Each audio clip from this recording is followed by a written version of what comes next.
Hi, my name is Kennedy Ware, and I'm going to be presenting populations with chronic mental illness and the health concerns that go along with that.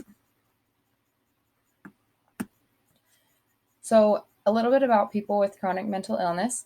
It's really only been in the past 2 decades that mental health has been recognized as a major health concern. That's why a lot of the mental health patients are younger, not necessarily because they're the only ones that have it, but because their generation is actually a lot more aware of mental health than the older generations. Um, there is a lot less access to mental health service than any other health service. There are less clinics, less providers, and just as many patients that need the care. And so the wait times for clinics can often be months out. Insurance often doesn't pay for mental health care. And there was actually a bill recently that was passed that requires insurances to um, cover mental illness and mental health care just as much as they cover physical health care, but plans are not required to cover mental health care. Only if they do cover it, they have to be equal.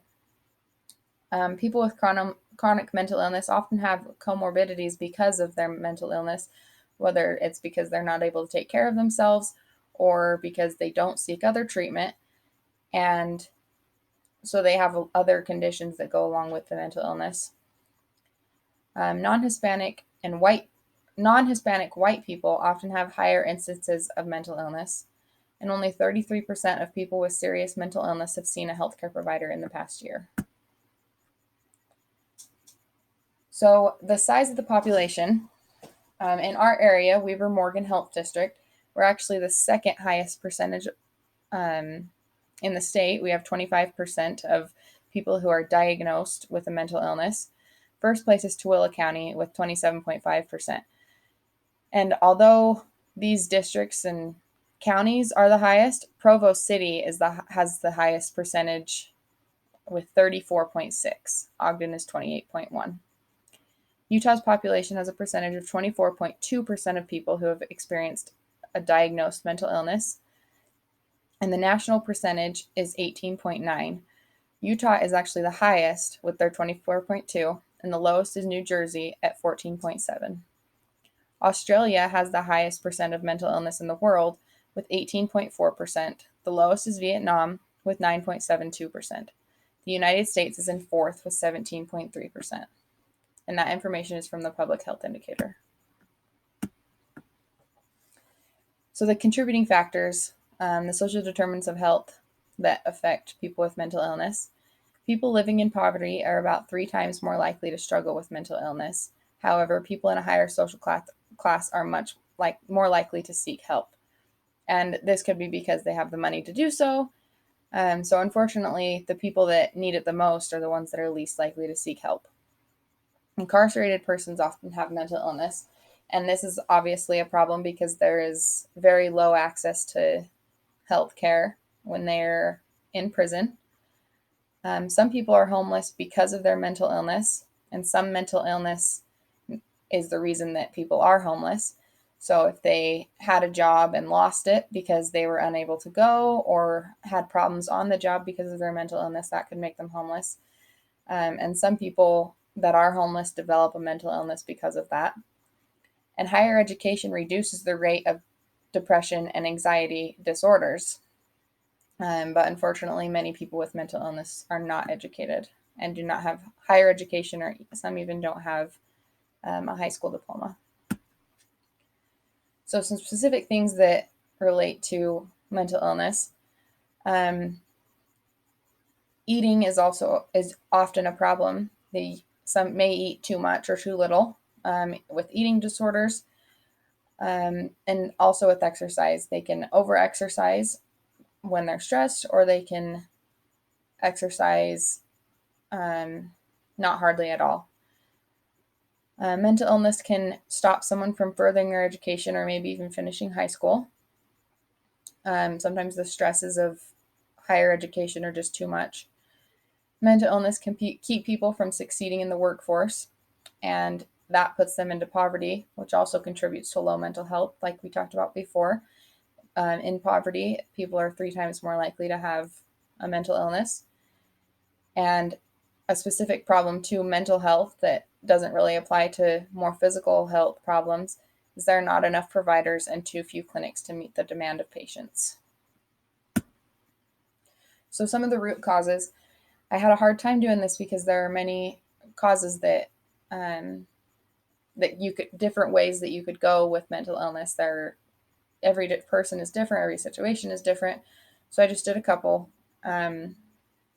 So one of them I did is, why are people with mental illness less likely to seek healthcare? Because they can't afford it. Why can't they afford it? Because they don't make enough money. Why don't they make enough money? Because they weren't able to get an education. Why weren't they able to get an education? Because their mental illness made college impossible. Why was college impossible? Because the anxiety that comes from college was unbearable because of their mental illness. And the other one I did was, why do people with mental illness receive lower quality healthcare? Because there's a stigma. Why is there a stigma? Because some people with mental illness abuse the system and manipulate staff. Why do some people manipulate staff? Because they don't know any other way to have their needs met. Why don't they know any other ways to have their needs met? Because they don't have the coping mechanisms to deal with some situations. And like I said, there are tons of different ways that you could take that. There isn't one root cause for why people with mental illness have it or receive less health care. It's different for every single person.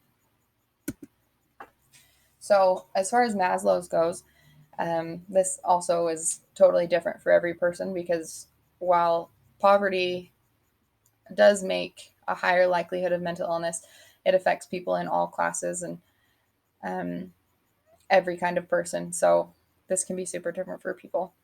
But many people with mental illness don't even have their necessities. They are homeless and jobless, which means they're unable to obtain food, water, or shelter. Others, of course, do have the basic needs. Safety.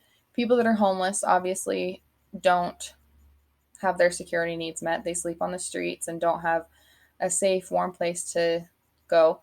And sometimes even those with a home may not have their security needs met if they have someone in the home that makes them feel unsafe, or if the location of the home is in an unsafe neighborhood.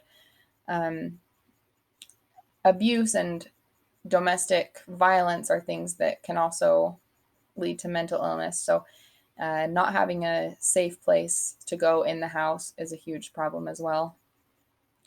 Belongingness, intimate relationships, and friends. Even people who are good at managing their mental illness have troubles with intimate relationships and friends. I would say that this is a really difficult thing for everyone.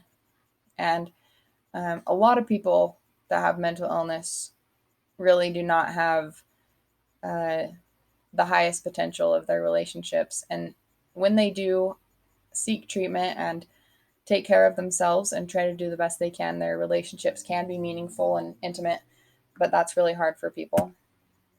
The esteem needs, I believe that this can be equal as far as mentally ill people go with relationships, not necessarily above it. Like the pyramid, you can't meet the next one until your bottom ones have been met.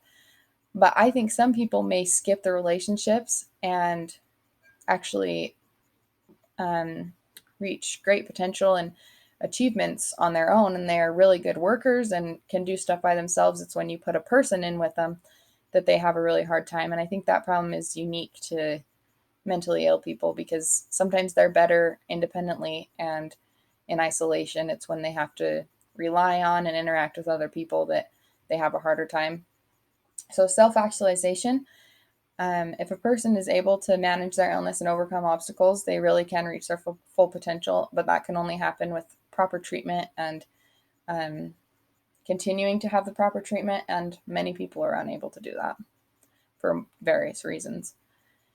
And then the anticipated level of functioning. A lot of people can live a mostly normal life, especially with medications and counseling. However, the important thing to think about is, yes, with medications and counseling, and without that, it's very rare and very hard to live a normal life and to reach their potential. But with that, it definitely is possible. And their health outcomes, if they are able to receive and maintain that treatment, their outcomes can be very positive. So Specific concerns for communicable diseases. Mentally ill people don't necessarily have an illness that goes along with that for the sole reason that they are mentally ill. But the CDC does state that mental illness makes people more susceptible to illness because of the extra stress placed on their body. Many mentally ill people are homeless, and a recent stay in a homeless shelter is a huge risk for tuberculosis. And in the more recent months, we've seen COVID-19 is very prevalent in homeless shelters. Also, substance use disorders are also classified as mental illnesses, so we can talk about that. And people with substance use disorders have a high prevalence of HIV and hepatitis because of the illicit IV drug users.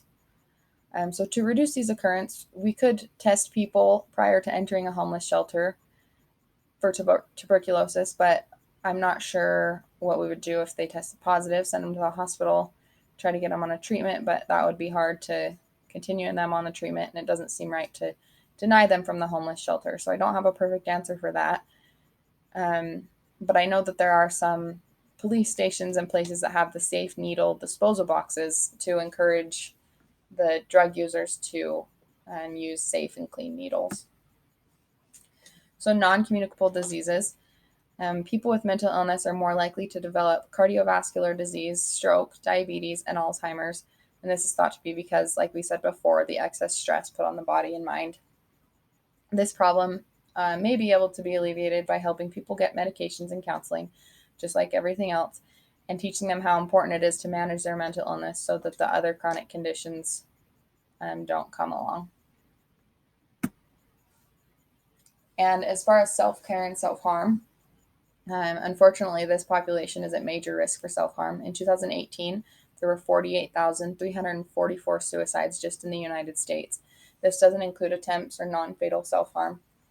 And that's really sad. And it is very, exclusive to mental illness, the self-harm. And additionally, this population is definitely at a higher risk for harming others. 70% of active shooting suspects had a history of mental health concerning behavior, and 86% of them had suicidal ideation or a suicide attempt. And we could really help people struggling with mental illness by offering easily accessible and affordable mental health care. If we make an effort to get more providers into that and increase the clinics across the country and the accessibility to them, people will be able to get the medication and counseling that they can get, and we can remove the stigma from that and normalize it to make people feel okay doing that. And when people get the treatment for their mental illness, they're able to overcome the problems and hopefully avoid the self-harm and the homicide. And here are my references. So thank you.